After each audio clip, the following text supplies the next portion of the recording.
Buenas noches, aula 74. Bienvenidos a clase. Hoy día tenemos, como ya indica la semana 19, repaso, ¿no? Tenemos un conjunto de ítems que iremos resolviéndolo uno por uno y, claro, está dando la respectiva clave, ¿no? O solución. Bien, a ver, veamos si tenemos ya todo.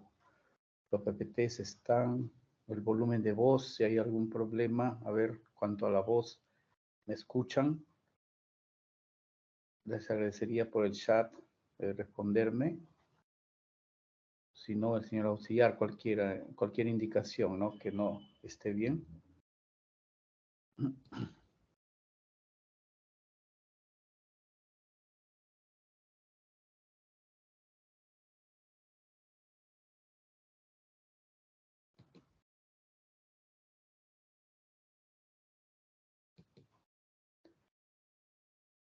Bien, entonces empezamos pues nuestro repaso.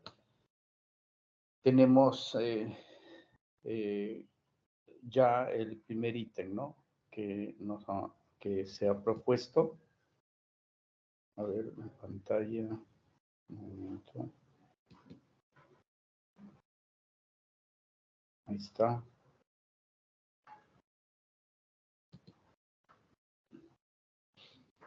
Bien. A ver, este es el ítem. Tenemos luego las respectivas claves que son 5, ¿no? Ahí está. Bien, entonces, a ver, una breve lectura del ítem, del planteamiento del ítem, y tenemos las claves y a continuación procedo al comentario. Sí, va a ser la metodología. Entonces, podemos ya empezar.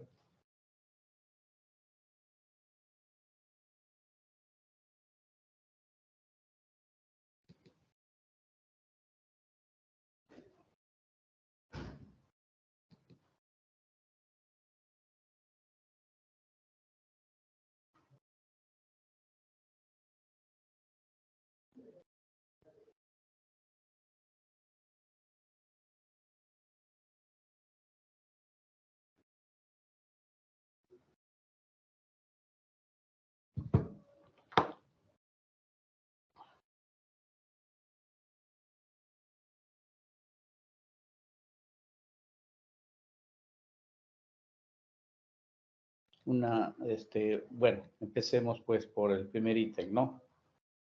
Siempre una sugerencia al dar la lectura del ítem o de la pregunta, como suele decirse, en la lectura siempre es bueno contextualizarlo o ver de qué área o de qué tema de la filosofía, ¿no? Se refiere la pregunta, ¿no? Entonces, claro está, cuando en la segunda línea decimos cuál es el origen de nuestras valoraciones, entonces ya estoy pensando en cuál es el área de la filosofía que estudia el valor o valores, ¿no? Recordarán que es la axiología, ¿no? Claro, luego hay bueno, por ahí ya vamos, ¿no? Ya en digamos, ingresando al ítem, digamos, ¿no? Estamos a portas con esto de la axiología, ¿no? Pero es bueno siempre, claro está, leerlo integralmente, ¿no? Entonces, desde el punto de vista, de Fernanda, los dos problemas más apasionantes de la filosofía pueden sintetizarse en dos interrogantes, allá, dos interrogantes, subrayamos dos interrogantes. Claro está que los dos problemas es para Fernanda, ¿no? los problemas filosóficos son varios, ¿verdad? Entonces, acá subrayamos, nos fijamos, puede resumirse en dos interrogantes, dos. O sea, el primer interrogante es, ¿cuál es el origen de nuestras valoraciones? Ya está la axiología. Pero otra pregunta, porque dice que hay dos interrogantes, ¿no? ¿Y cómo podemos diferenciar racionalmente las acciones buenas de las acciones malas? Entonces, esta pregunta me lleva, eh, recuerdan el área de la filosofía que estudia el tema de lo bueno, lo malo, es decir, el valor del bien, y eso es, entonces usted se abre la cortina y dice, ah, ya, esa es la ética, es la moral, ¿no? Ética, ya, entonces usted ya va encontrando, ¿no? Ya pues la respuesta. Entonces, sigamos, ambas preguntas se relacionan con ahí pone axiología, y la ética respectivamente. Si acaso chequea, de repente pueda, ¿no? Que haya otra respuesta, que sería, bueno, acá está la ética, pero la ética está acá antes, ¿no? Y toca hacer la axiología, ¿verdad? Entonces, indudablemente que la respuesta ahí es la axiología y ética, ¿no? Sabemos, pues, que la axiología tiene como uno de sus problemas fundamentales el origen del valor, en tanto que la ética tiene como principal preocupación la búsqueda de ciertos criterios no racionales acerca de lo que es bueno y qué cosa es lo malo, ¿no? Es un problema ético. Bien, entonces la uno es ¿Alguna pregunta al respecto sobre la uno? A ver. A ver, vamos en el chat. Si no hay ninguna pregunta, entonces supongo, o alguna acotación, qué sé yo, entonces supongo que esto está claro. Ya. Bueno. Tenemos el siguiente ítem. Entonces, la uno es la...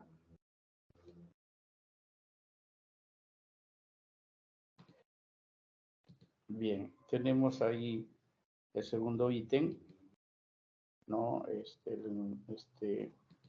La pregunta, luego las 5 alternativas, el modelo DECO, el modelo actual que está vigente, ¿no? Vean ustedes, son 5, no como un buen tiempo que eran 4, ¿no? Bien, tenemos ahí la pregunta, a ver, un breve tiempo para leerla y luego comentamos.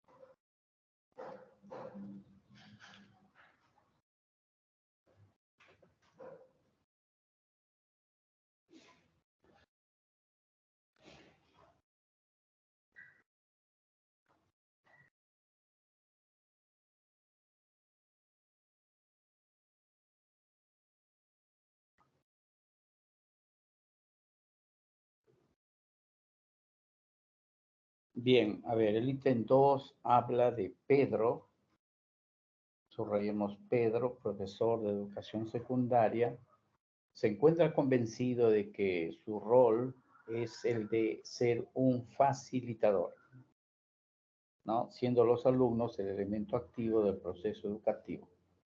Bien. Por su parte, Víctor, entonces tenemos Pedro, acá tenemos a Víctor, vayamos, filósofo, simplemente, considera que el profesor debe instruir y brindar los conocimientos. El profesor debe instruir y brindar los conocimientos, subrayamos, ¿no? Que el estudiante necesita para la universidad. Bien, de lo anterior, la postura de Víctor, fíjese de Víctor, no está preguntando de Pedro, ¿ah? Entonces, acerca de Víctor. Víctor, dije, filósofo, subrayar, el profesor debe instruir y brindar los conocimientos, ¿no? De lo anterior, la postura de Víctor se relaciona con,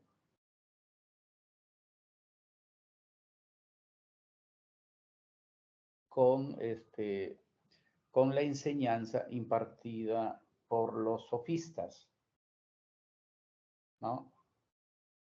¿En qué sentido? Recordarán ustedes que los sofistas, este grupo de filósofos contemporáneos de Sócrates, ¿no?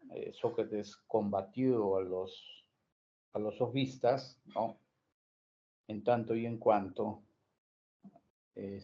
pensaban que tenían la verdad, ¿no? En su bolsillo, digamos, ¿no? Y que cobraban por vender su conocimiento. En todo caso, de los sofistas ha quedado en la historia de la filosofía la idea del maestro, ¿no? Del profesor. Entonces, los sofistas, por ejemplo, cobraban, dice, por enseñar, dar conocimientos, instruir, ¿no? A los futuros gobernantes de la polis, ¿no? De la ciudad, ahí en Atenas. Y sobre todo eran duchos en la retórica. ¿Qué cosa? Retórica, la oratoria, el arte de saber hablar en público, ¿no? Y eso era muy cotizado, ¿no? En esta época. Y luego la gramática, para saber dominar el idioma en la cual tú te estás expresando, ¿no? Entonces los sofistas, pues, enseñaban, ¿no? Y principalmente retórica y gramática, disciplinas, pues, que se supone que ellos conocían y que por lo tanto podían enseñar a los demás, ¿no? Ya, entonces, he aquí la respuesta en la E del segundo ítem. ¿Recuerdan los grandes sofistas? Protágoras, ¿no? Gorgias. ¿Mm? Bueno, pasamos a la tercera, tercer ítem.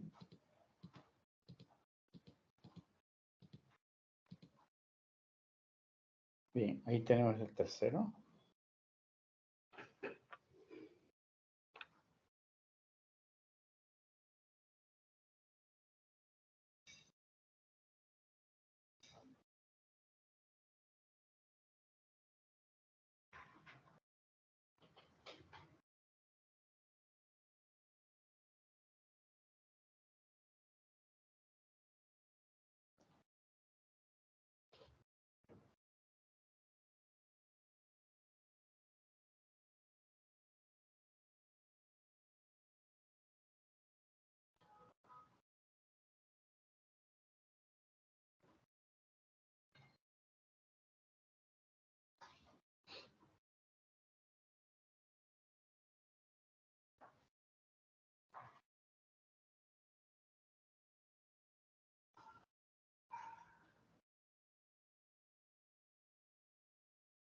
Bien, tenemos a continuación el ítem 3.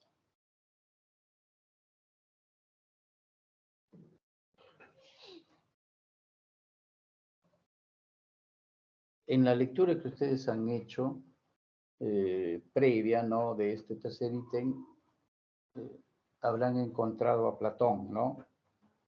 Y entonces uno ya hay que remontarse, ¿no?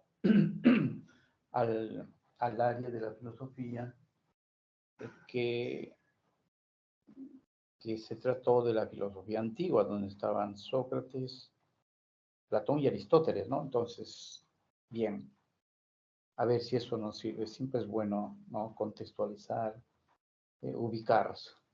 Bueno, dice, para Platón, subrayamos Platón, el alma, sí, en la lectura que han hecho, creo que sí, es el tema del alma para Platón. Entonces, para Platón el alma, subrayamos allí, no posee una naturaleza simple, sino que contiene tres partes, ¿no? El alma es tripartita, tres partes. El alma racional, el alma irascible y el alma concupiscible, ¿no? Ah, no, yo estoy añadiendo el ítem, no, no dice así, pero es esto, ¿no? Bien, hasta ahí entonces. La primera, ¿no? O sea, el alma racional, la primera debe ser la que dirija a las otras dos, o sea, al alma en su parte irascible y el alma concupiscible, ¿no? La primera debe ser la que dirija a las otras dos, ya que estas últimas son de naturaleza pasional.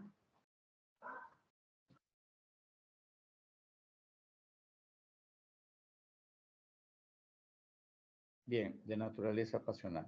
Sin embargo, existe una diferencia entre ellas, ya que una representa las pasiones nobles y la otra las pasiones innobles. Entonces, subrayamos las pasiones nobles y las pasiones innobles. Considerando esto, podemos afirmar que para Platón, ¿no? De lo dicho, entonces justo habíamos subrayado pasiones nobles y pasiones innobles, entonces, y nos encontramos en la D que existen pasiones negativas, además pasiones positivas. Negativas serían las innobles, ¿sí? Y pasiones, entonces, y pasiones positivas, las pasiones, existen pasiones negativas, las innobles y las pasiones positivas en esta analogía a las pasiones nobles, ¿no? Platón desarrolló una concepción tripartita de tres partes del alma, le decía, ¿no? Lo cual pues lleva a una distinción entre las pasiones, ya que consideraba que unas son innobles, pero otras nobles. Es decir, son buenas si son dirigidas por la parte racional, ¿no? Pasiones nobles dirige la razón. Esto en la 3, ¿no?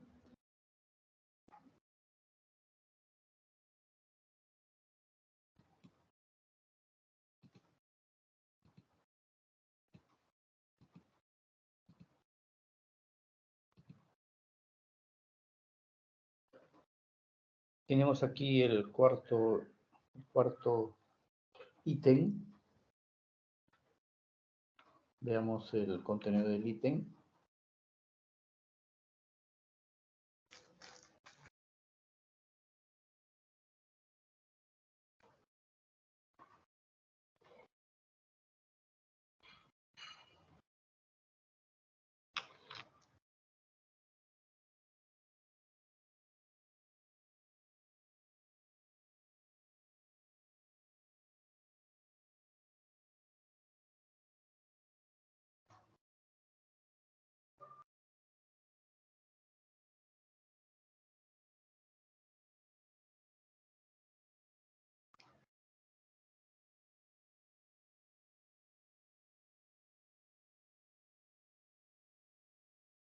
Bueno, aquí en este ítem, a ver, hay varias cosas, no es tan simple.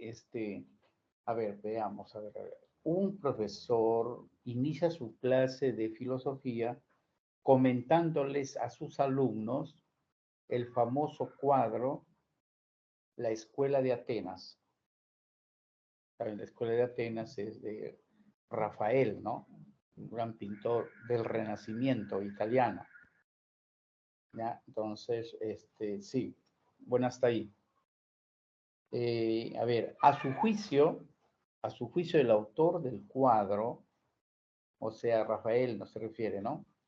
A su juicio el autor del cuadro conocía la disputa, la discusión, la polémica entre maestro y discípulo.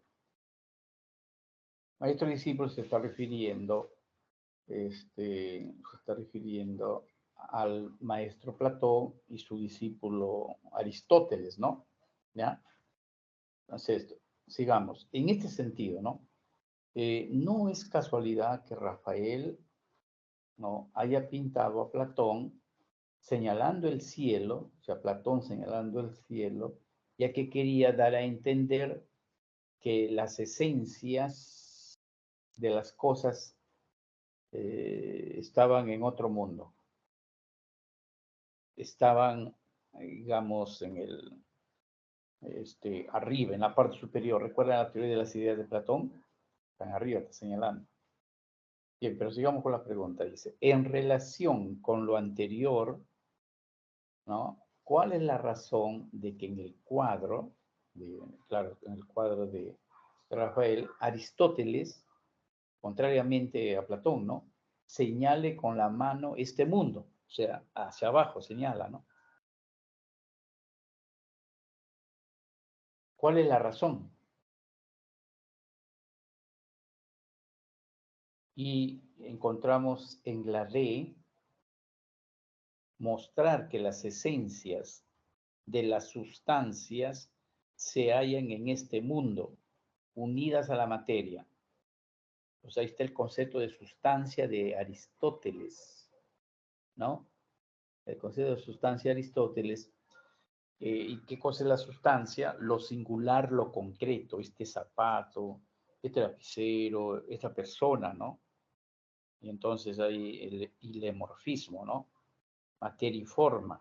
Entonces, las cosas concretas son la sustancia para Aristóteles, y eso está en esta tierra, ¿no?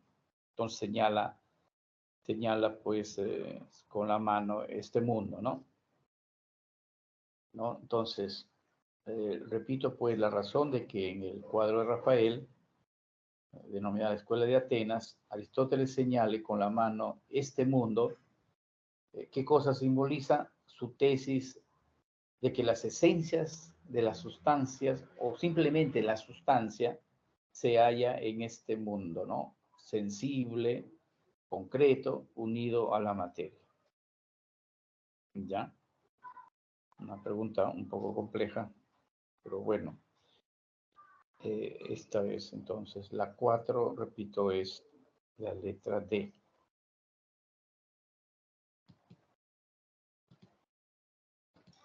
Vayamos a la 5.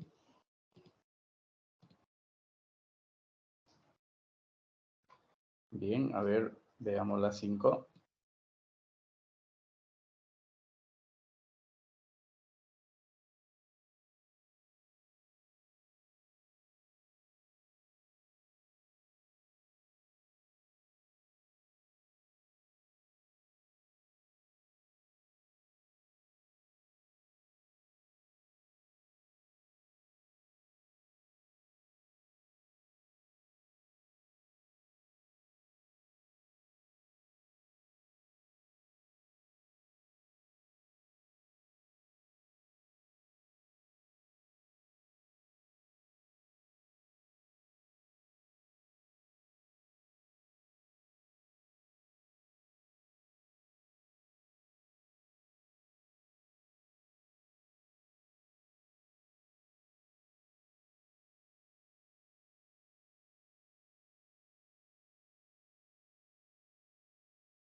Bien, veamos la 5.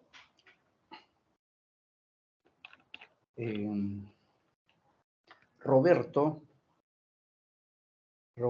se declara empirista. De frente a, ¿no? Alumno, puede ser alumno de otro. Bueno, Roberto se declara empirista. Subrayamos Roberto y empirista, dado que considera que nuestra mente al nacer es una tabula rasa, ¿ya? Siendo que el conocimiento se funda en la experiencia. Hasta ahí, Roberto empirista. Veamos otra persona, Matías, subrayemos Matías. Él considera que los sentidos son engañosos y que la experiencia no puede ser fuente de conocimiento. Entonces, él considera, o sea, Matías, que nuestras ideas son únicamente innatas. Entonces, por un lado, el empirismo y lo de innatismo, recuerdan, nos recuerda pues a Descartes, ¿no? el racionalismo. Bueno, estoy comentando, de lo anterior y de la reflexión de la filosofía moderna, podríamos señalar que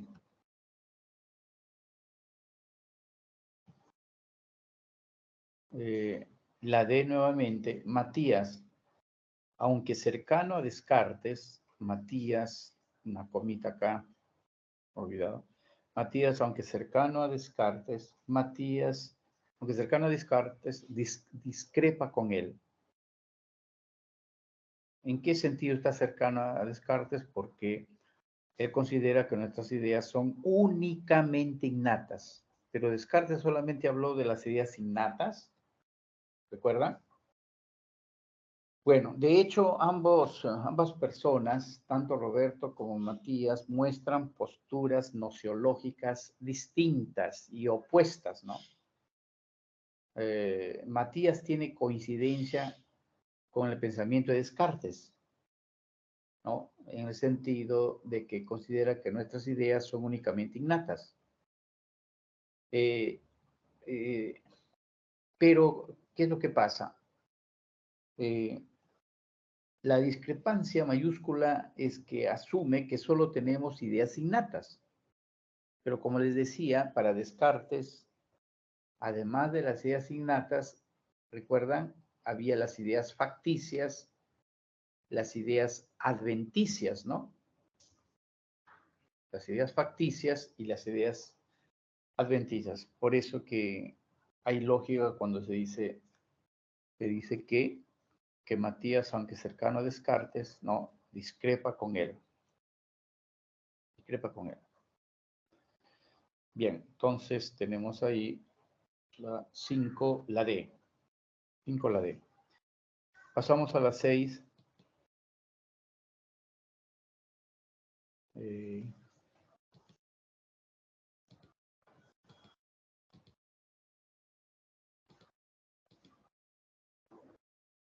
Bien, tenemos ahí la 6.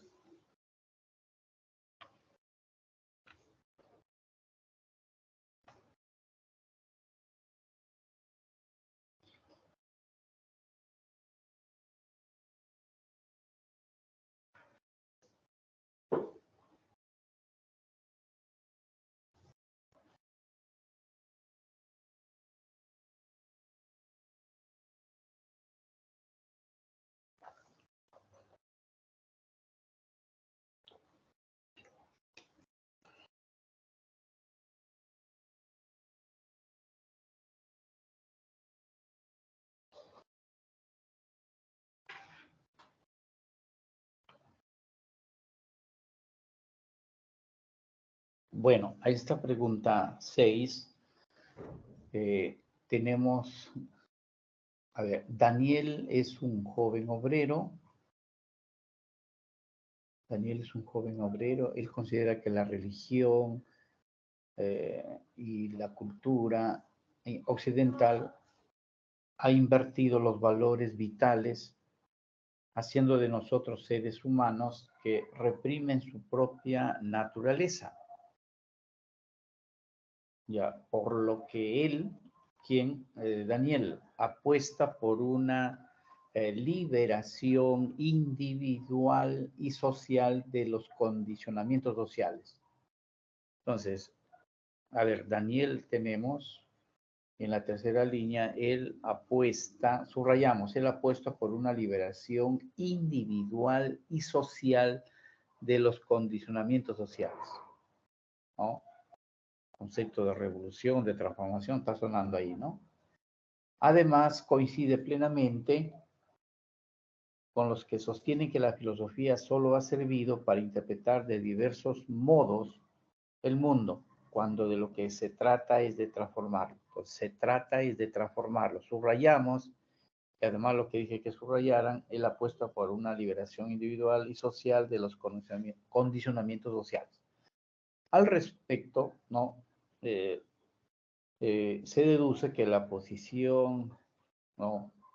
De Daniel acerca del papel de la filosofía, ¿ya? Asume una postura marxista. evidentemente, ¿no? Parecía, cuando los valores vitales que empieza aquí hablando, nos llevaba a Nietzsche, pero por lo subrayado, repito, él apuesta por una liberación individual y social de los condicionamientos sociales. Y lo otro, se trata de transformar. La filosofía es para transformar, no para interpretar. La onceava tesis de Karl Marx, ¿no? Sobre Feuerbach, habla de esto. El marxismo siempre buscará la revolución, el cambio, ¿no? ¿Ya? Entonces, el rol de la filosofía y su papel transformador y revolucionario queda, ¿no? Señalado acá con mucha claridad. Entonces, la D asume una postura marxista. Eso es en cuanto a las 6.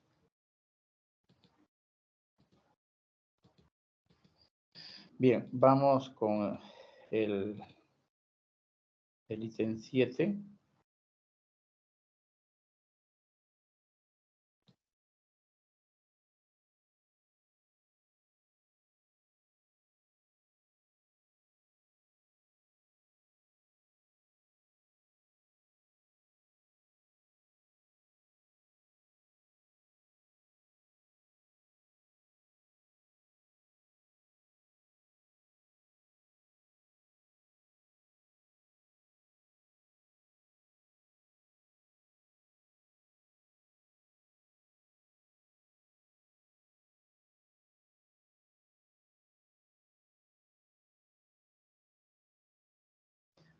Bien, tenemos el ítem 7, ¿no? Los seres humanos siempre están ligados al trabajo, subrayamos trabajo, y producen objetos, claro está, a través del trabajo, ¿no? A través de o sea, del trabajo, por lo que se les considera como agentes, ¿no? ¿A quiénes? A los seres humanos. Agentes, subrayamos, que sirviéndose de los recursos y las materias primas, elaboran o fabrican bienes y servicios que serán utilizados para satisfacer una necesidad. Pues ya tenemos el concepto de trabajo, ¿sí? La producción de objetos, tenemos el hombre como agente, como protagonista, ¿no? Como trabajador, ¿sí? Es decir, un rol activo dentro de él. El enunciado, el enunciado es un texto marxista, el cual considera que el hombre es ¿recordarán ustedes ¿cómo se llamaba eso? La esencia de la naturaleza humana en la antropología marxista, ¿no? Entonces, aquí considera que el hombre es resultado de las relaciones sociales de producción, ¿ya? Para Marx, pues, el hombre es un ser activo, pues, un agente, ¿no? Eh, por el trabajo, gracias al trabajo, construye la sociedad, ¿no? Por el trabajo llega a establecer relaciones con los demás hombres. Por lo tanto, la naturaleza, la esencia humana, tiene que entenderse como el resultado, ¿no? De las relaciones sociales de producción, que no es más que la participación activa del hombre en el proceso del trabajo para crear bienes ¿no? Para crear bienes y con ellos satisfacer las necesidades. Aquí hay un poco el economicismo del marxismo, ¿no? Considera que la economía parece suficiente y es la base para interpretar, ¿no? La historia y la sociedad y la política. Bueno, entonces la 7 es la 7 es la vamos ahora al siguiente. Tenemos acá el ítem 8.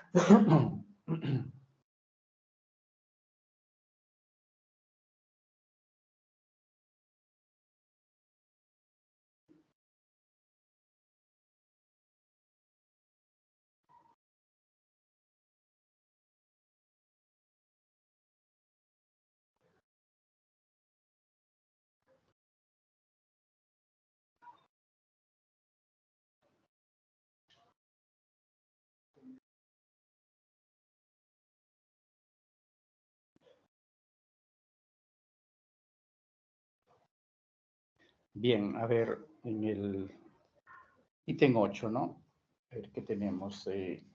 Tenemos a César y Felipe, dos periodistas renombrados, discuten sobre la mejor forma de gobierno. Discuten sobre la mejor forma de gobierno. Subrayemos para nuestro país.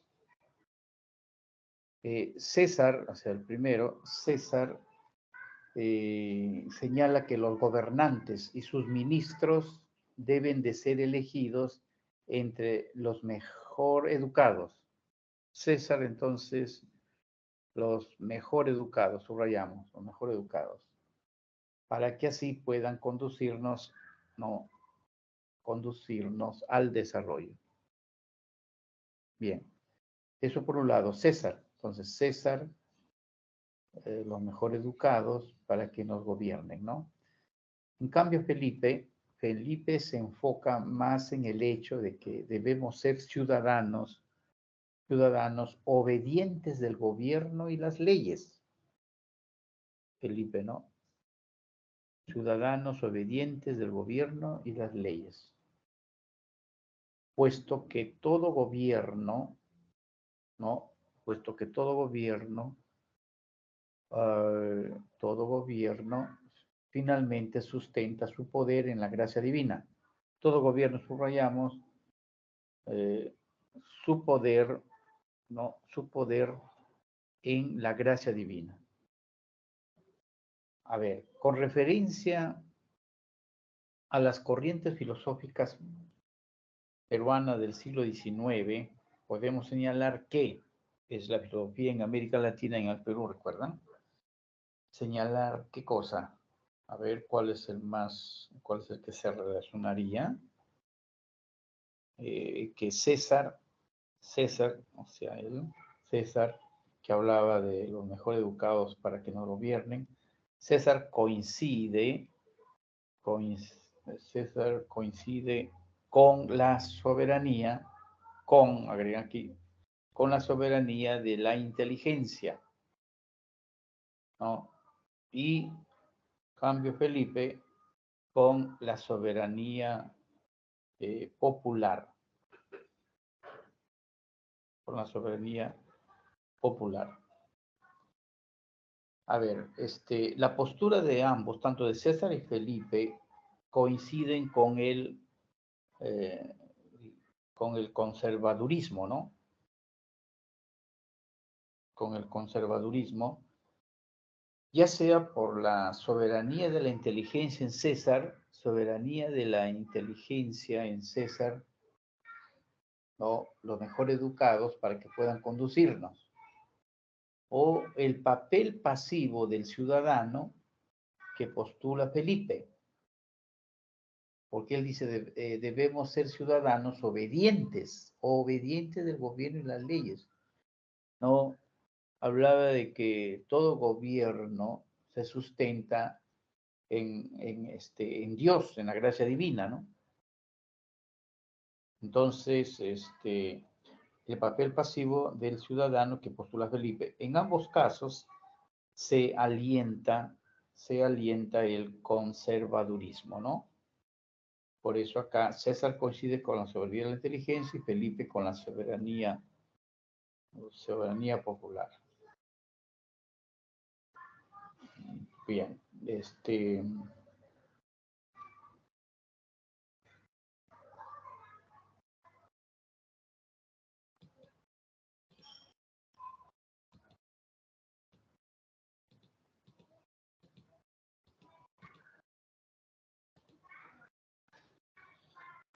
A ver, tenemos acá el ítem 9.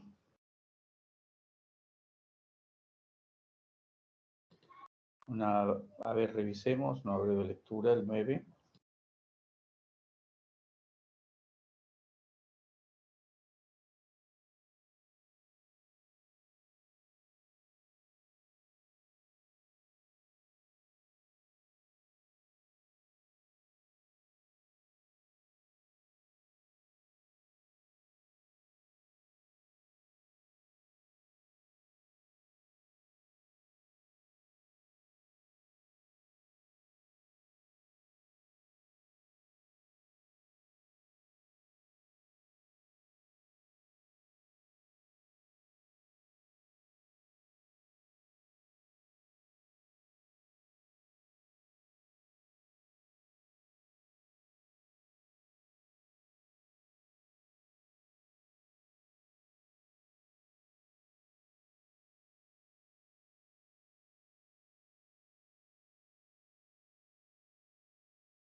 Bien, a ver, en el ítem 9, ¿no? ¿Qué tenemos acá? A ver, después de la Segunda Guerra Mundial, los ejércitos soviéticos encontraron que en el campo de concentración de Buchenwald, encontraron que en el campo de concentración de Buchenwald había restos humanos calcinados y cámara de gas. Entonces subrayemos Buchenwald. ¿Qué cosa encontraron? Restos humanos calcinados y cámara de gas. ¿Quiénes? Los ejércitos soviéticos. En el contexto de la Segunda Guerra Mundial, ¿no? Luego encontraron los mismos restos en el campo de prisioneros de Treblinka. Subrayamos Treblinka. Lo mismo encontraron, ¿no? En el campo de Treblinka. Ya tenemos Buchenwald, Treblinka. Asimismo, hallaron idénticas pruebas en Auschwitz. Auschwitz. En alemán, creo que la pronunciación así, ¿no? Auschwitz. Entonces tenemos tres, Buchenwald, Treblinka y Auschwitz. Bueno, finalmente, las autoridades soviéticas llegaron a la conclusión de que la política nazi incluyó el exterminio sistemático. Subrayamos allí, ¿no?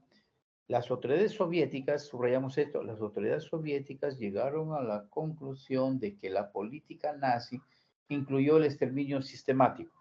Listo. ¿Sistemático de qué? Bueno, de judíos, de gitanos, de comunistas, de homosexuales, de prostitutas, de ateos y traidores. Ahí está. Bueno, podemos inferir que la conclusión a la que llegaron los soviéticos, ¿cuál es la conclusión? Le dije que subrayara, ¿no? Las autoridades soviéticas llegaron a la conclusión de que la política nazi, etc. Puedo inferir que la conclusión a la que llegaron los soviéticos fue resultado de qué? Fue resultado de un razonamiento o de un argumento, también se puede decir, no hay problema, de inferencia, ¿no? De un razonamiento, en definitiva, inductivo. ¿Por qué inductivo? Porque en la medida que la conclusión se deriva, ¿no?, del estudio y pruebas de diversos lugares particulares en los que se hallaron idénticos patrones de operaciones criminales, les dije en Buchenwald, en Treblinka y Auschwitz, ¿no? La conclusión de los soviéticos fue producto de un razonamiento inductivo, o sea, acumularon, ¿no?, datos, pruebas, o sea, de lo singular a lo universal o a la conclusión. ¿Ya? Interesante esta pregunta porque nos hace recordar cómo el hombre, pues cegado por la irracionalidad y la locura, ¿no? Muchas veces se ha enfrascado en la guerra, ¿no? Bien, entonces la 9 es la B.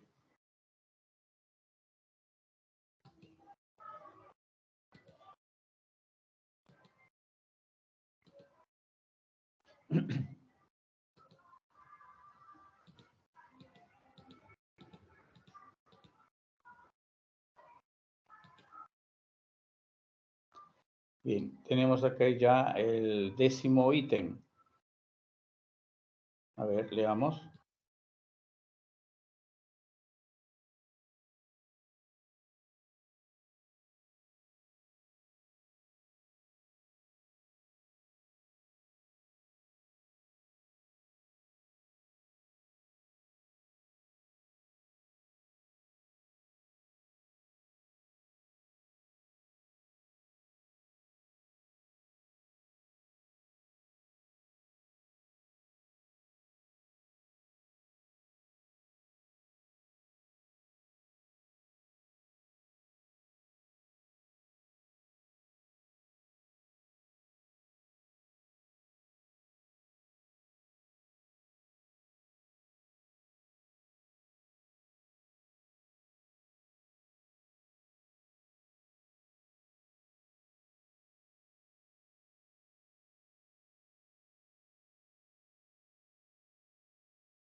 A ver, este es un tema de falacias, ¿no?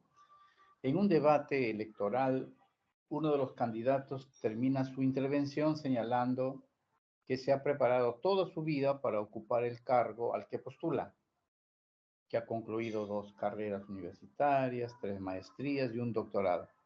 Todo ello en universidades de renombre internacional. Renombre internacional. Hasta ahí. Por lo que, a su parecer, ahora que ingresa a la política, acabará con la pobreza y el desempleo en el país. Se ha fundado en todo este gran currículum vitae, él piensa que es suficiente, ¿no? Para poder, ¿no?, terminar con la pobreza y el desempleo. Se deduce que el candidato incurre en la falacia denominada argumentum ad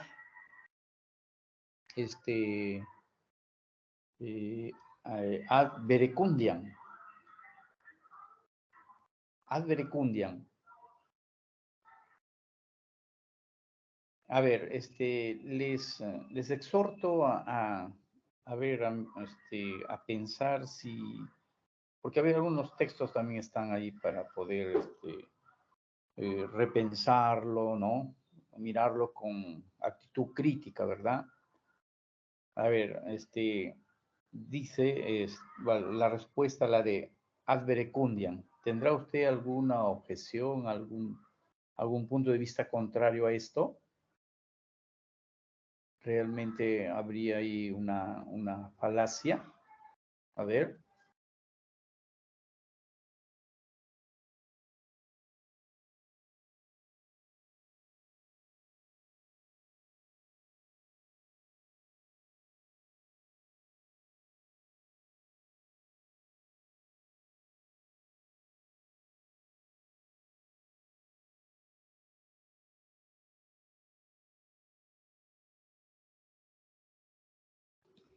A ver, si la respuesta es la de ad verecundiam, el candidato apela a la autoridad que emana de su gran currículum vitae, de sus grados y títulos académicos, ¿no? Para afirmar su capacidad como político, capaz de solucionar los grandes problemas del país. ¿Creen que había suficientes elementos para decir que hay una falacia de verecundiam? A ver, en este ítem yo propondría un poco, la falacia ad verecundiam es cuando, por ejemplo, propongo, propongo un ejemplo donde dice, a ver, si yo llego a afirmar, se usa un texto de lógica, llego a afirmar que Dios existe porque el gran jugador Messi así lo dijo en una ocasión. Ahí es un ejemplo de falacia ad verecundiam. Entonces, Messi es un gran jugador, indudablemente, ¿no? Pero el hecho de ser un gran jugador no le da suficiente capacidad y autoridad para ilustrarnos en cuanto a la existencia de Dios. En todo caso, escucharíamos mejor a un teólogo, a un religioso o a un filósofo, ¿no? Antes que a un gran jugador. Eso no le quita para nada el gran mérito de gran jugador a Messi, ¿no? ¿Y qué tal si ahí, a ver, les propongo, ¿no? En un debate electoral, supongamos que todo su currículo, las 3 maestrías, el doctorado, haya sacado en ingeniería mecatrónica. A ver, escuchen, ¿ah? En ingeniería mecatrónica. Ya, ahí sí calza pues la alberecundia, ¿no? Porque el hecho de ser un gran tecnólogo, un ingeniero mecatrónico, no le da esa autoridad para ser un gran político, ¿no? No le da. Más bien tendría que trabajar en una empresa que tenga ese rubro, ¿no? ¿Sí? Y que necesite de sus servicios, más que en la política. Pero no quita que también pues pueda incursionar en la política, no, no, no, pero vamos al enunciado, ¿no? Amparándose en sus títulos de mecatrónica, un poco así, amparándome en los títulos de Messi, yo quiera de ahí deducir que él ha dicho que Dios existe y por eso yo creo. Punto. ¿Ya? Con esto creo que se habría alumbrado. De todas maneras, ahí la solución es ad verecundiam, pero ahí pone ingeniería mecatrónica, ¿no? Entonces, bien. Eh, sigamos. Entonces, el anterior ha sido un ítem que tanto el profesor y sobre todo los alumnos propuesto, ¿no? Para hacernos pensar. Bien, aquí tenemos el ítem 11. A ver.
Bien, el ítem 11, ¿no? Luis defiende su postura acerca de las características de la investigación científica, sosteniendo que los argumentos de la ciencia son irrefutables. Subrayemos, los argumentos de la ciencia son irrefutables y que basta tener las pruebas suficientes como para que nadie se atreva a cuestionarlos. Simplemente podemos subrayar los argumentos de la ciencia son irrefutables. Bien. Además, agrega que con una metodología bien aplicada y con sistemas de contrastación, contrastar, ¿no? Verificar, comprobar, adecuados, podemos arribar a leyes científicas incuestionables. La argumentación de Luis es deficiente, ya que olvida que en el ámbito científico, ¿qué cosa olvida? La C, no se puede excluir la crítica a los argumentos científicos. No porque ciencia, ya alguna vez, ¿no? Han pensado que la ciencia es incuestionable, es como la palabra de Dios. No, la ciencia está en constante también progreso, ¿no? En constante construcción, para Popper, por ejemplo. No se puede excluir entonces la crítica a los argumentos científicos. La investigación científica no puede estar exenta pues de todo reparo, de cualquier crítica, ¿no? Dado que el conocimiento científico se caracteriza por ser perfectible, falible. Falible puede fallar, no puede equivocarse. Perfectible siempre está en constante perfección, ¿ya? Y eso es el pensamiento, ¿no? De Karl Popper, por ejemplo. Karl Popper. Entonces, en la 11, la C es la respuesta.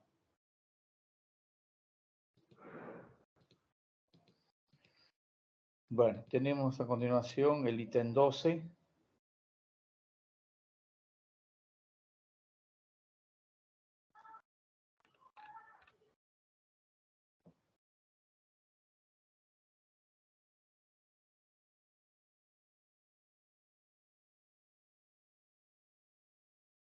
El ítem 12.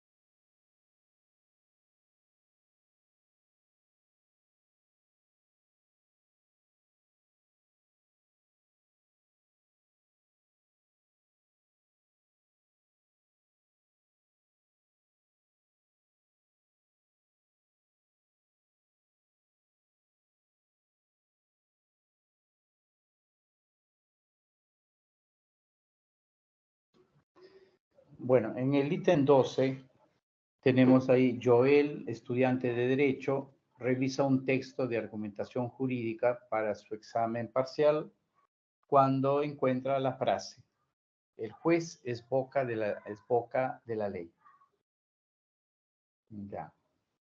La cual, la cual lo deja pensando en la gran responsabilidad de los legisladores por ser ellos quienes redactan las leyes. Bueno, de acuerdo con los enfoques del razonamiento, la frase referida responde a un razonamiento desde la perspectiva formal, en la C, desde la perspectiva formal.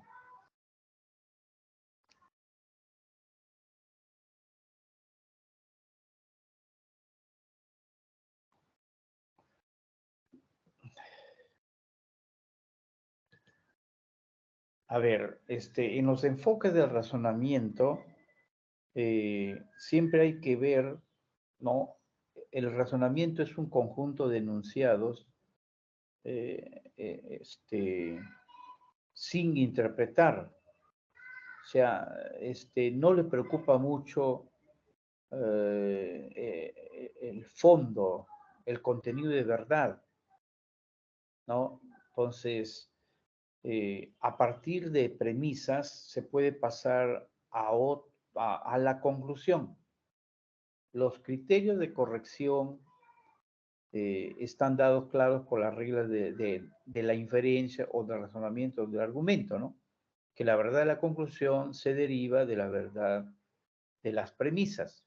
Entonces, prima la cuestión lógica, ¿no? Prima la cuestión lógica. Entonces,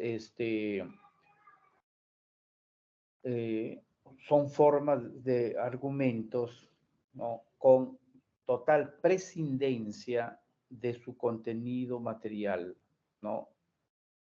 Ya, entonces es la forma. Como ejemplos de este tipo de razonamiento con una perspectiva formal es cuando es más evidente, ¿no? Cuando se usa por ejemplo, el modus tollens, el modus ponens o el silogismo hipotético puro. Entonces, mediante, recuerden sus conocimientos de matemática, si P entonces Q y todo ese enunciado, entonces ese es el estilo, ¿no? Entonces veo yo la forma, no tanto el contenido, ¿no? Y entonces la lógica es que la conclusión se derive de la verdad de las premisas, ¿no? Bueno, esto va haciendo un comentario para enriquecer, ¿no? La perspectiva formal de un razonamiento, de un argumento.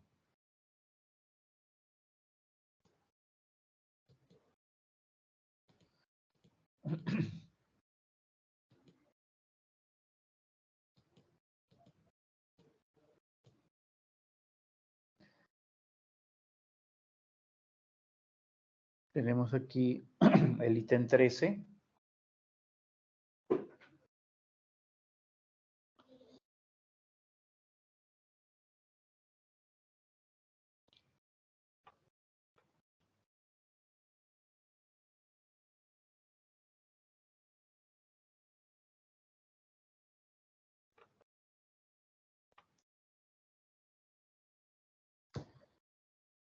El ítem 13, a ver, en la historia peruana hay héroes como Francisco Bolognesi.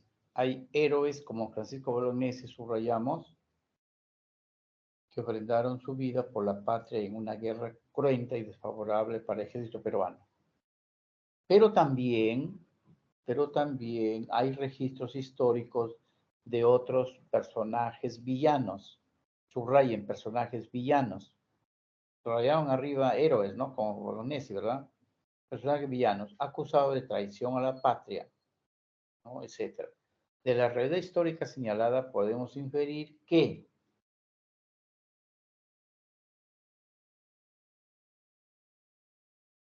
la polaridad, puesto que por un lado tenemos héroes, por otro lado villanos, ¿no?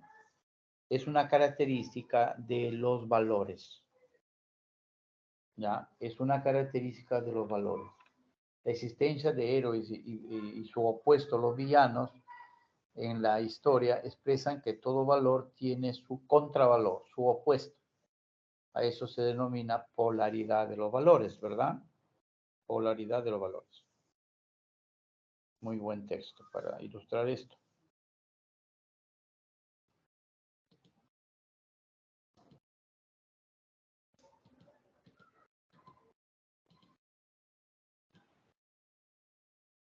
Bien, a ver, tenemos el texto 14.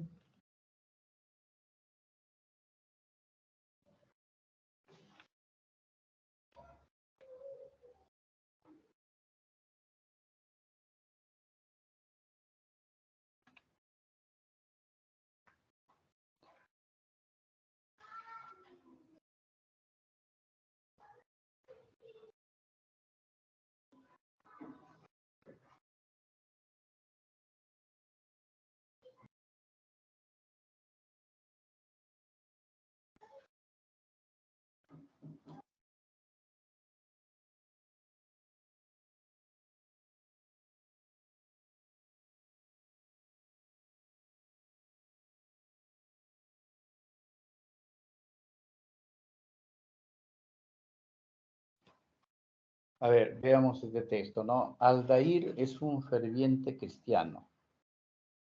Aldair es un ferviente cristiano. Subrayamos Aldair.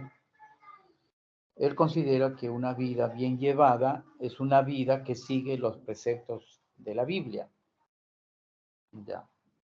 En una ocasión, caminando, preocupado por no tener el dinero suficiente para operarse de una grave dolencia, se encuentra con José, ¿no?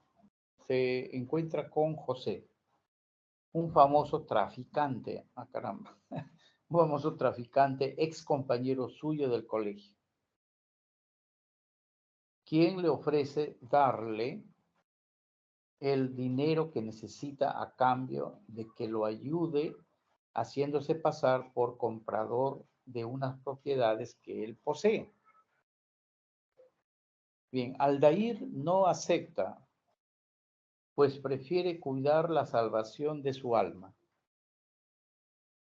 Ya, claro, porque Aldair es un ferviente cristiano, ya hemos leído, ¿no? Respecto de las ideas de Nietzsche acerca de la naturaleza humana, podríamos decir que Aldair es el ejemplo de un ser que reprime sus instintos vitales.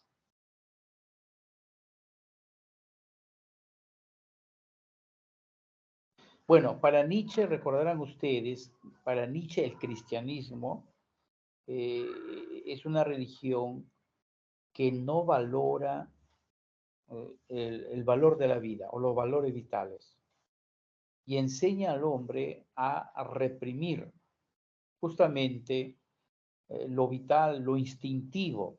Entonces, en este caso, pues hay lógica, ¿no? Entonces, respecto a las ideas de Nietzsche, Aldair es el ejemplo de un ser reprimido, o sea, para él todo cristiano es así, ¿no?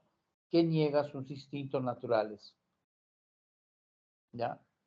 Para asumir ideas y creencias religiosas ajenas a su condición de, incluso hasta podemos decir de animal, porque así habla Nietzsche, ¿no? Así ve al hombre, que lo religioso, lo metafísico, todo eso no es la naturaleza del hombre. El hombre es la voluntad de poder, es el valor de la vida, es lo dionisiaco, es lo instintivo, ¿no? Etcétera. Entonces, en la 14, ahí es con estas explicaciones que estaría mejorando ¿no? La intelección o la comprensión del texto.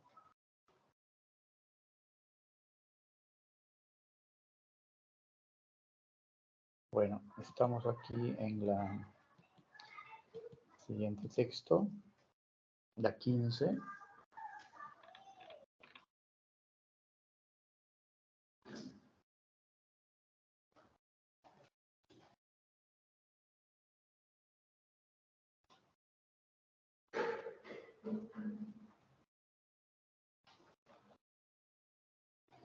A ver, un grupo de estudiantes de antropología.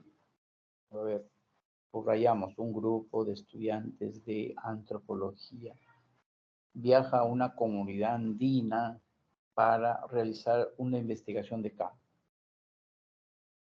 Realizar una investigación de campo. Ya. Al estudiar, al estudiar algunas formas de pago a la tierra con sacrificios de animales,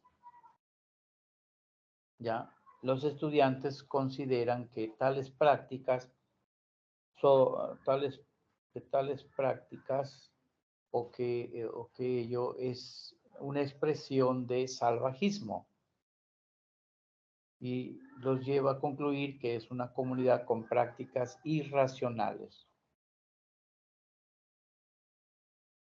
Se deduce que la característica del conocimiento científico aludida en el enunciado de la pregunta es la de ser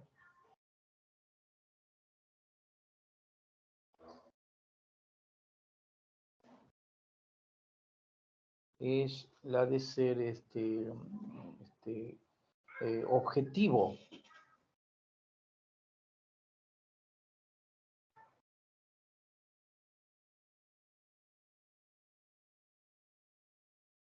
A ver, ¿cuál es lo objetivo acá?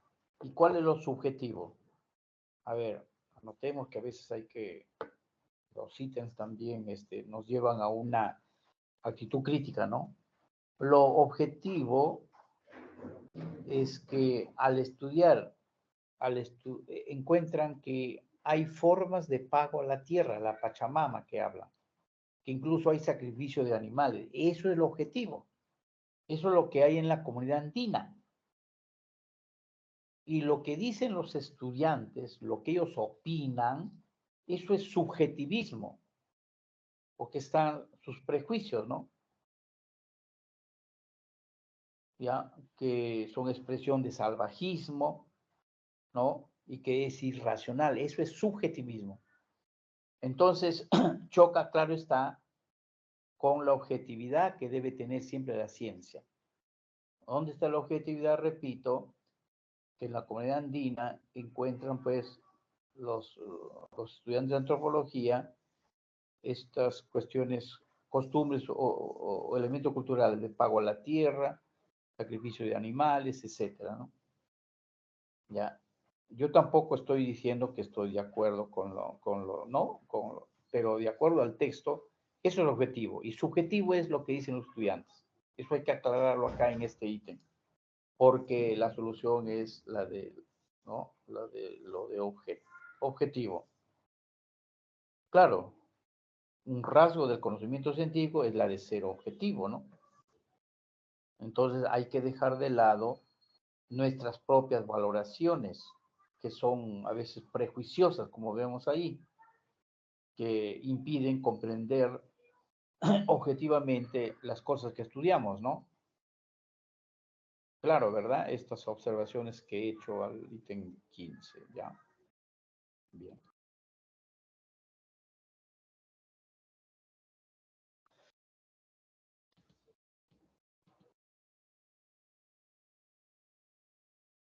A ver, el 16.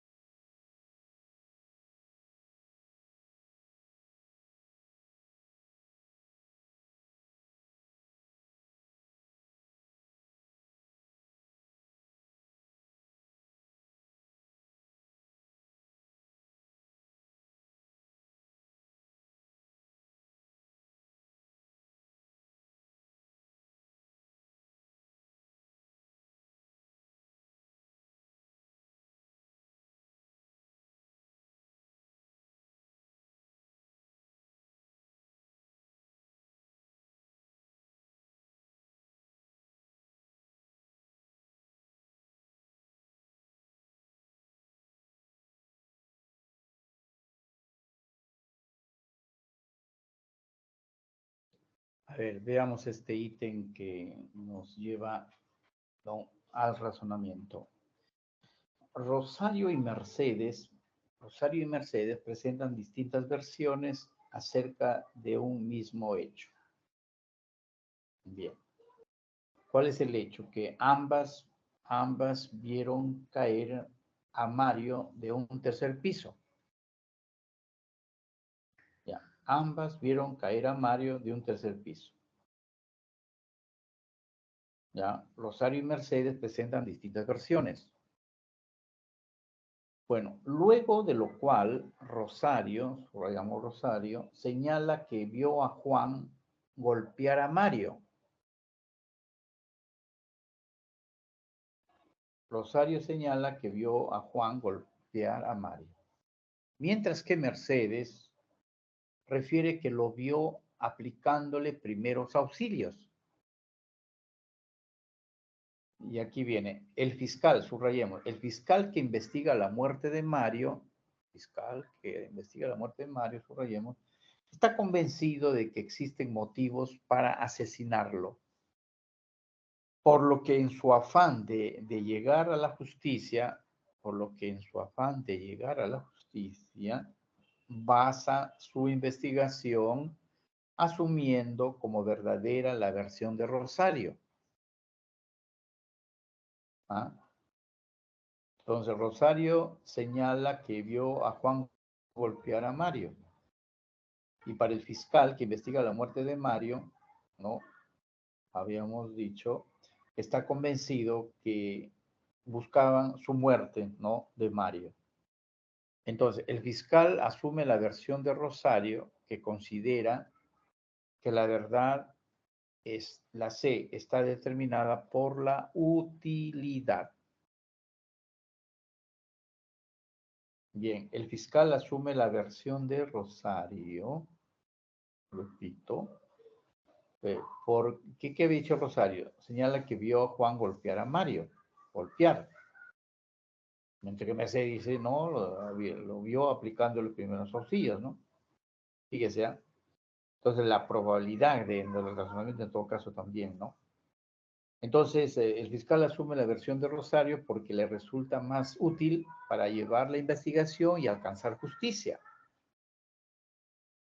Claro, la verdad como utilidad, subrayemos la verdad como utilidad, relaciona la verdad con las consecuencias beneficiosas que se pueden extraer de lo enunciado. Entonces, para el fiscal es mucho más útil, repito, no asumir la versión de Rosario. ¿Qué cosa había hecho Rosario? Que vio a Juan golpear a Mario. Ya. Bien, un razonamiento, está el concepto de probabilidad, ¿no? Bien, tenemos acá el ítem 17.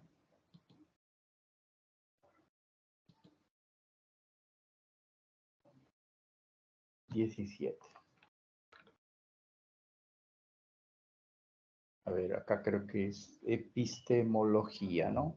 A ver, veamos, voy a leerlo.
Bien, en el ítem 17, ¿no? Un renombrado físico realiza una conferencia en la Universidad de San Marcos acerca del multiverso o los multiuniversos, ¿no? En su disertación, el físico hace hincapié en que la idea del multiverso ha servido para realizar distintas películas de ficción. Bueno, luego reconoce que a pesar de los esfuerzos, subrayemos, no se ha podido realizar experimentos que nos permitan, ¿no? Observar otros universos, porque habla de varios universos, ¿no? Repito, no se ha podido realizar experimentos que nos permitan observar otros universos. Y tal vez concluye, nunca se podrán realizar, se podrán realizar, o se podrán, ¿no? Lo cual, a su decir, no les quita carácter científico a sus investigaciones. Considerando la postura verificacionista de verificar, comprobar, que le piden experimentos, etcétera, de la demarcación científica, ¿no? Demarcación científica es la capacidad de poder diferenciar esto es ciencia y esto es pseudociencia, ¿no? Podemos señalar que la teoría del multiverso no es científica. No es científica si no puede comprobarse empíricamente. De no ser posible verificarse por la experiencia sensorial, carece de cientificidad, en otras palabras. ¿Ya? Entonces, recordarán ustedes el verificacionismo del Círculo de Viena, ¿no? Sobre todo, considera que aquellas teorías que no puedan ser verificadas, comprobadas, que no se apoyen en la experiencia, los experimentos acá, carecen de toda cientificidad. ¿ya? Y listo. Bueno, acá tenemos el ítem 18. ¿Hay esperanza de terminar? Claro que sí.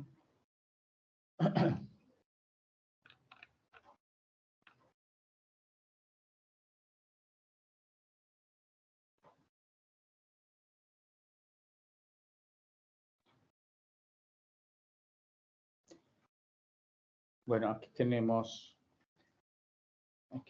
a Taylor, la teoría de Taylor, ¿no? Algunos sectores sociales se encuentran en contra de la violencia de la mujer, pero consideran que, que ésta tiene que cumplir su rol en la sociedad, siendo la base de la familia. A ver, subrayemos, no consideran que la mujer tiene que cumplir su rol en la sociedad, siendo la base de la familia, cuidando de sus hijos y encargándose del cuidado de su hogar o del hogar. Ya hasta ahí subrayamos. Pedro piensa que jamás maltrataría a Vilma, su esposa, pero no está de acuerdo con que ella siga estudiando o trabaje. Respecto de las ideas de Taylor, el caso anterior constituye un falso reconocimiento, ¿no? O un reconocimiento a medias, digamos así, ¿no? Porque según ¿no? Según Pedro, él nunca ha pegado a su esposa Vilma, pero le recorta el derecho de trabajar o estudiar, ¿no? Entonces, es un falso reconocimiento o es un reconocimiento a medias, en otras palabras, ¿no? La C, la respuesta. Según Taylor, el falso reconocimiento es un modo inferior de reconocimiento. La palabra reconocimiento es un término que significa que yo debo reconocer que el otro, mi prójimo, el que vive conmigo, tiene los mismos derechos, los mismos deberes, es un ser humano igual que yo. O el reconocimiento en un país, el reconocimiento de las mayorías eh, acerca de las minorías, ¿no? Que tienen los mismos derechos que él, ¿no? Entonces, en el ejemplo, pues se reconoce la no violencia contra la mujer, repito, pero no su libre y pleno desarrollo para estudiar o trabajar.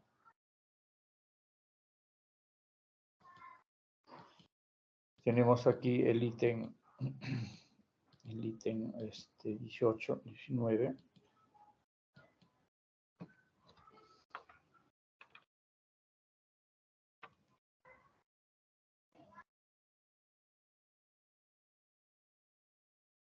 Bueno, para Munier, la persona ni es reductible a la materia, ni tampoco es una creación divina. ¿Ya? Una de las cualidades humanas es que asumimos un proyecto de vida. Subrayamos un compromiso social con la libertad, subrayamos, bueno, una trascendencia más allá de los condicionamientos naturales y sociales. Podemos ser más que la simple existencia animal. Subrayemos si desean. Podemos ser más que la simple existencia animal. De lo anterior podemos colegir o inferir, ¿no? Deducir que se trata de un planteamiento semejante al concepto de autonomía existencial de Max Scheler, ¿no? ¿Recuerdan Max Scheler? Para ser persona hay que tener 3 requisitos, ¿no? Entonces, la idea de Munier y Manuel Munier, de que somos personas, es decir, que trascendemos el mundo material, ¿no?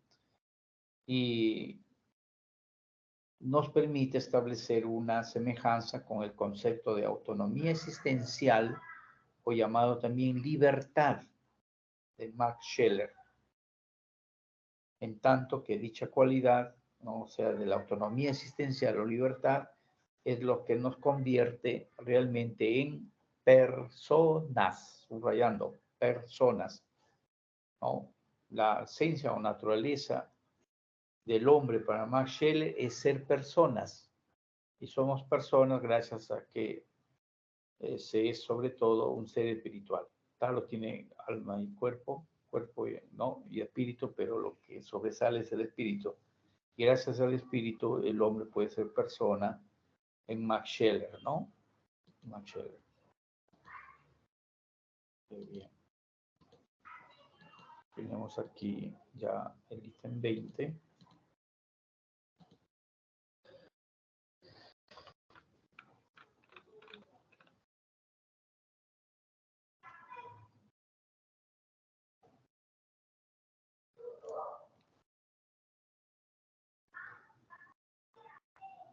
A ver, en este 20, leedlo, les voy a dar tiempo porque hay alguna conflictividad en este ítem. A ver, vamos a salir airosos. A ver, veamos. Primero, ustedes.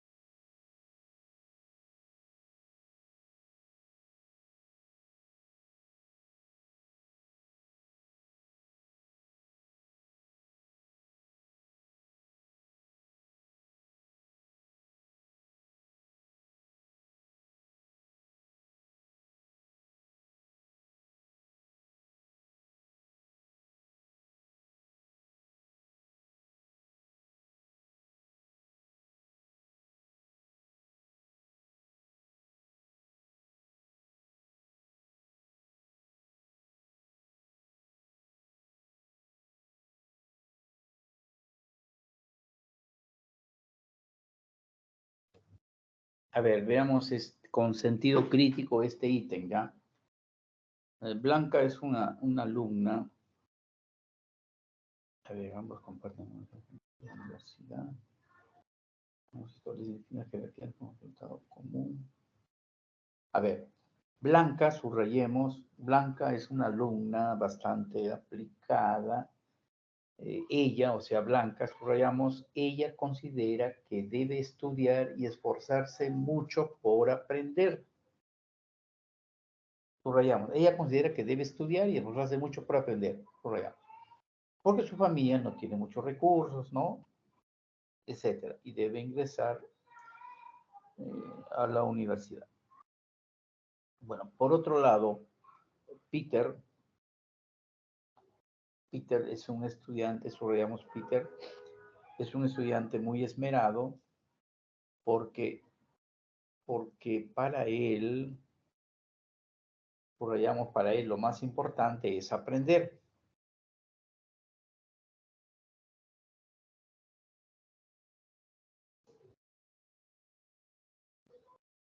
De acuerdo, a ver, de acuerdo con la teoría de los valores, de la motivación por estudiar de los alumnos, se puede afirmar que,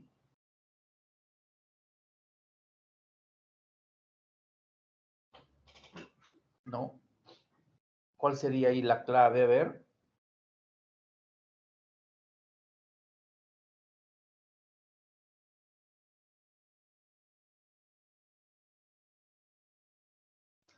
Bueno, allí, ¿no? Ambos comparten la misma valoración para ingresar, para estudiar, ¿no? Para la universidad. Sí, pues ambos comparten el valor teórico, ¿no? Ese valor teórico y el valor teórico, ¿no? ¿Cuál es por los estudios y el aprendizaje, ¿no? Ya, a ver, ¿hay alguna por ahí? ¿Alguien tiene alguna? Bueno, un poquito aquí. Él tiene que verlo con un sentido crítico, ¿ya? En todo caso. Bien.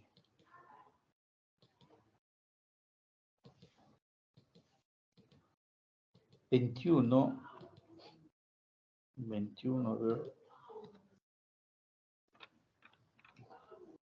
21, 21.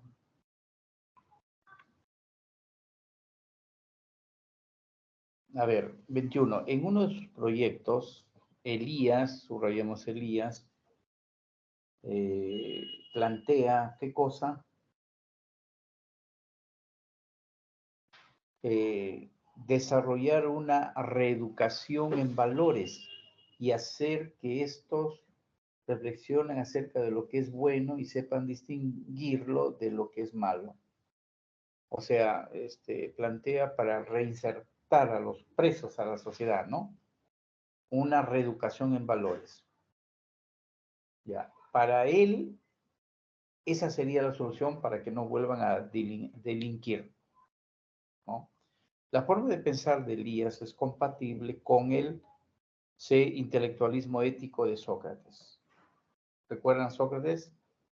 Decía el conocimiento del bien o de la virtud para la acción correcta.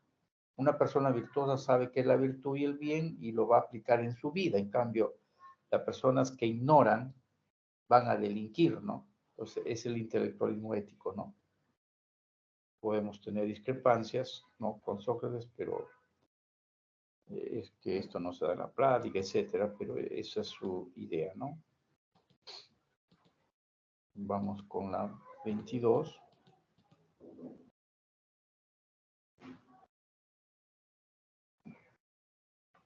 Esta pregunta es interesante. Bueno, todas son. A ver.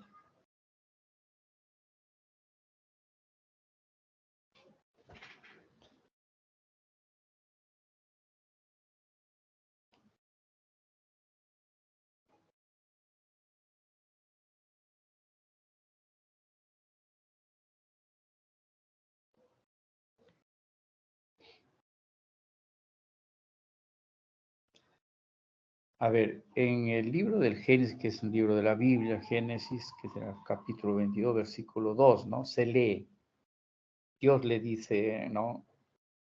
A Abraham, toma ahora tu hijo, tu único hijo Isaac, a quien amas, y vete a la tierra de Moriah. Y entonces toma ahora toma a Isaac, ¿no? Es la idea, toma a Isaac. ¿Y para qué? Y ofrécelo allí en holocausto. Subraya, y ofrécelo allí en holocausto sobre uno de los montes que yo te diré, en holocausto, en sacrificio humano, ¿no? Bueno, este episodio bíblico nos presenta una oportunidad para reflexionar, ¿no? Acerca ¿de qué? De la relevancia y el significado de la libertad moral, ¿no? La libertad moral, recordarán ustedes, es la capacidad de todo ser humano que le permite tomar decisiones libres, autónomas, ¿no? Es decir, sin coacción externa. El caso planteado nos permite reflexionar acerca de la libertad moral, de su relevancia, de su significado, ¿no? Ya que ésta se ve alterada por la obediencia que Dios le exige a Abraham, ¿no? Pues acá, bueno, ahí por la respuesta es la relevancia y significado de la libertad moral. Esto realmente va a suscitar, ¿no? Una serie de diálogo, etcétera, pues interesante, ¿no? La pregunta. Entonces acá tenemos el ítem 23.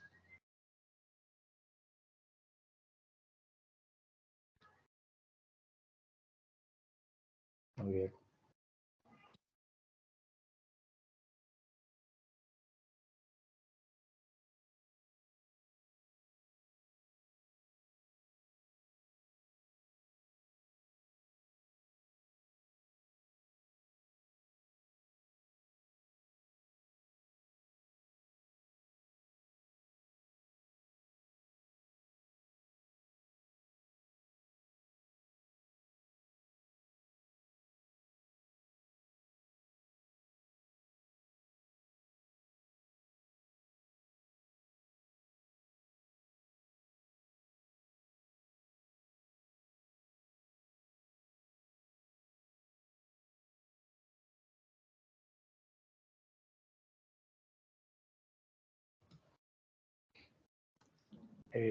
Suki, Sukei, a ver, Sukei, subrayemos, estudiante de arte,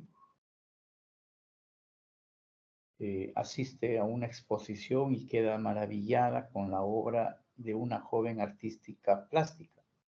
Sus esculturas le parecen hermosas. Esto en cuanto a las expresiones, ¿no? de, de Sukei. Miguel, rayamos Miguel. Miguel, su enamorado, es un joven ingeniero que encuentra es un joven ingeniero que encuentra realmente carente de belleza las obras expuestas, ¿no? Para él no hay nada. Eh, Sucre atribuye los juicios de Miguel a su falta de formación artística, razón por la que no puede reconocer la belleza de las obras. No puede reconocer, ¿eh? Entonces, de acuerdo con los fundamentos de los juicios de valor, es posible afirmar que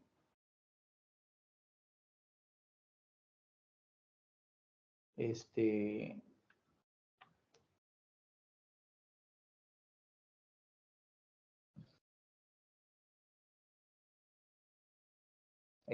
Sukey muestra una postura naturalista. Luego decimos por qué. Ya, Miguel no es capaz de realizar una valoración estética, pero acá teníamos que poner Miguel es capaz, porque si ponemos no es, también es respuesta, ¿no? Todavía doble, ¿ya? Entonces, supriman el adverbio no, pues Miguel es capaz de realizar una valoración estética, ¿ya? Porque ya veíamos, Sucre atribuye los juicios de Miguel a su falta de formación artística, ¿no? No puede reconocer la belleza de las obras, ¿no? Entonces, si yo digo Miguel no es capaz, entonces sería otra respuesta. Mejor pongo no y entonces afirmo lo contrario que se dice en el ítem, ¿ah? ¿Ya? Y entonces, Sucre, ¿por qué Sucre muestra una postura naturalista? Recordarán ustedes que Sucre considera que para realizar una adecuada valoración estética, el sujeto que valora debe de tener la educación necesaria para reconocer la belleza de las obras. Bueno, hasta allá, la belleza de las obras. Es decir, esa propiedad, el naturalismo, ¿no? Propiedad subrayado, esa propiedad, ¿no? Del objeto de valoración. La valoración estética de Miguel se atribuye a su falta de formación artística, claro. Entonces, Sucre coincide con el naturalismo, porque el naturalismo dice, ahí veo algo bello, eso es lindo, eso es hermoso. ¿Y qué cosa es lindo, qué es hermoso? Es una propiedad que está presente en los objetos, no es que yo ponga, sino es como un rasgo, una característica, una propiedad que tienen los objetos bellos. Eso es lo que afirma el naturalismo. O sea, la propiedad de ser bello, de ser bonito, de ser hermoso, eso está en los objetos que yo valoro. En este caso, ¿no? En este caso, en las esculturas, ¿no? Que es objeto de apreciación por Sucre.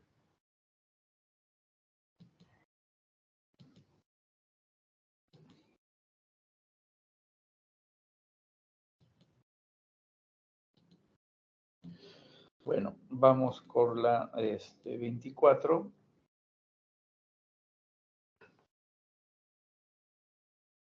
24.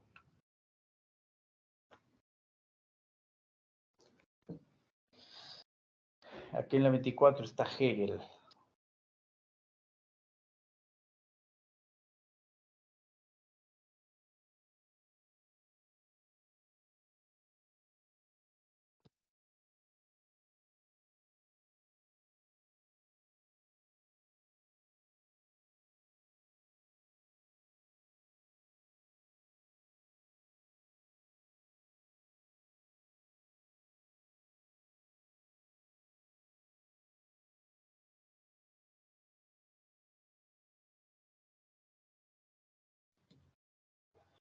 A ver, en una entrevista, el pintor cusqueño Víctor Wilca sostuvo que para crear sus cuadros, ¿ya? En primer lugar, subrayemos, en primer lugar debe tener la idea de la pintura que quiere graficar. Entonces, subrayamos esto, en primer lugar debe tener la idea de la pintura que debe graficar. Idea, ¿no? Sobre todo. En segundo lugar, imagina cómo se verá el cuadro. Hasta ahí sigue siendo idea, ¿no? Cómo se verá el cuadro. Y en tercer lugar, plasma esta imagen o esta idea en un lienzo.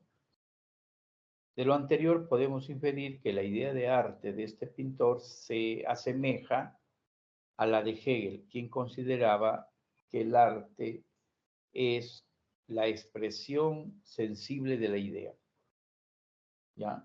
En Hegel, la categoría máxima de su filosofía es la idea, el espíritu o lo absoluto, ¿no? Entonces, en el arte, ¿no? En la religión, en todas las manifestaciones culturales del hombre, siempre Hegel verá la expresión de la idea o del absoluto, ¿no? Entonces, eso, ¿no? Es lo que hace Víctor Wilca, ¿sí? En sus lienzos. Entonces, expresión sensible de la idea, eso es lo que es para Hegel.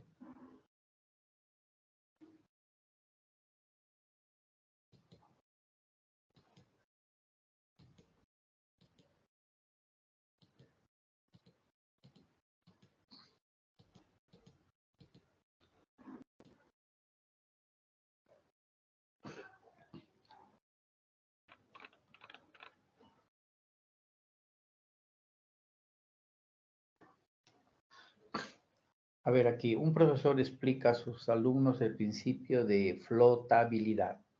Principio de flotabilidad, subrayado. Dice que la flotación de los objetos depende de la relación entre su densidad, ¿no? Su peso, etcétera, y la densidad del fluido en la que se encuentra. Entonces, primero explica el caso de una piedra que se hunde en un balde. En segundo lugar, el caso de un globo lleno de agua sumergido en una piscina que no flota, ¿no?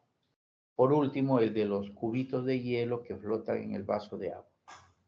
De lo explicado por el profesor sobre la flotabilidad, se puede deducir que la ley científica trata de predecir qué es lo que va a suceder. Predecir qué es lo que va a suceder en una situación determinada. Entonces, una ley es una hipótesis confirmada, ¿no? En este caso, la ley de la flotabilidad. Una ley es una hipótesis confirmada que explica una regularidad y o predice también un fenómeno natural o social. Y tiene la forma de una proposición universal afirmativa. Por eso decía, dice, la flotación de los objetos depende de la relación entre su densidad y la densidad del fluido en el que se encuentra. Esa es una ley y tiene la forma de una proposición universal afirmativa. Entonces la 25 es indudablemente la D.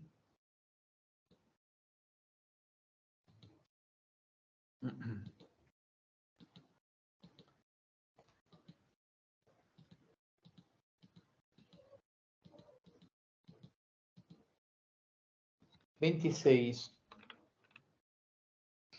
En un debate público, uno de los polemistas afirma lo siguiente. A ver, subrayamos acá.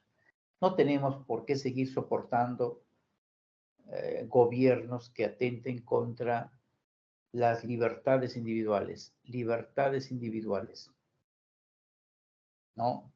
Y que no sean capaces de establecer las condiciones de posibilidad con miras a que todos tengamos las mismas oportunidades para realizarnos. Lo planteado por el polemista guarda semejanzas con las ideas defendidas por quién, por la teoría de la justicia de Rawls. ¿Ya?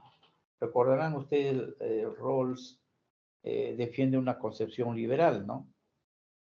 Centrada en las libertades individuales, todas las libertades para todos en igual, como también la igualdad de oportunidades, o sea, la realización de la justicia, ¿no? Donde, bueno, todos puedan tener condiciones favorables para conseguir trabajo sin discriminación alguna, ¿no? En donde los menos favorecidos tengan mayor atención del Estado, ¿no? Entonces parece un comunista, Rawls, ¿no? Pero esa es su teoría, ¿ya? Tenemos la 27. Ay, no, por favor, 27. En la 27, miren, bueno, ahí en Feyerabend, ¿no? Feyerabend es parte del anarquismo epistemológico, ¿no? Todo vale ahí, ¿no? Las ciencias empíricas carecen de un método seguro y único, y entonces establece que no hay diferencias entre la ciencia y la pseudociencia, ¿no? Entonces, la A resulta imposible distinguir con precisión entre ciencia y pseudociencia. Pero para Feyerabend, que es un anarquista, ¿no? Bien, la 28.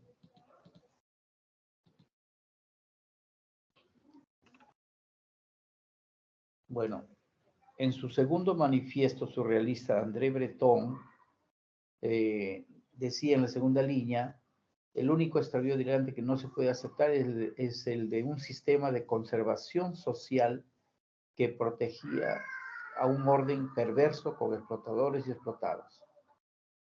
Se concluye que el planteamiento de Breton muestra una relación con la concepción del arte basada en su función para criticar a la sociedad. Breton, pues, presenta una gran actitud de crítica, ¿no? Claro, está influenciada por el marxismo y el psicoanálisis, ¿no? Entonces, bien.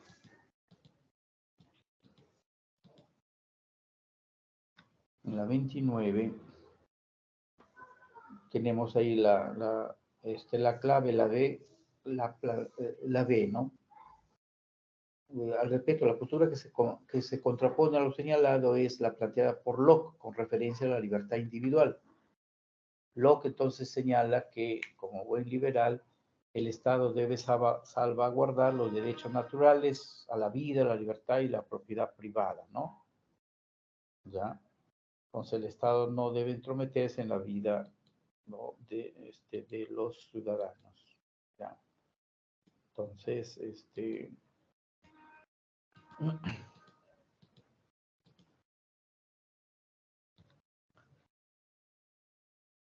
veamos la 30.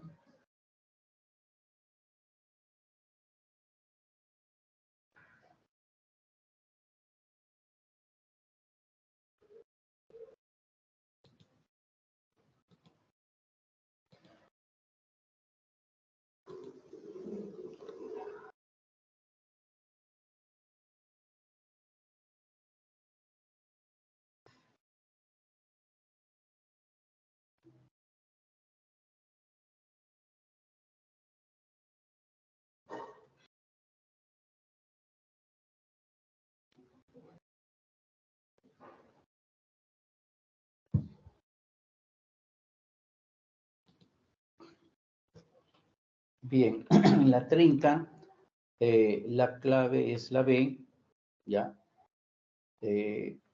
La clave es la de respeto a las normas e individualista, ¿no? Aquí en la 30, Astrid eh, asume un tipo de ciudadanía basada en el respeto de las normas, ¿no? No implica una participación directa, ¿no? Por otro lado, Rebeca pretende mantenerse al margen de toda actividad política, asumiendo por ende una ciudadanía individualista, ¿no? Entonces, de respeto a las normas, ¿no? e individualista. Bueno, nos pasamos del tiempo, disculpen. Buenas noches a todos. Gracias por su atención y les deseo siempre éxito. Buenas noches.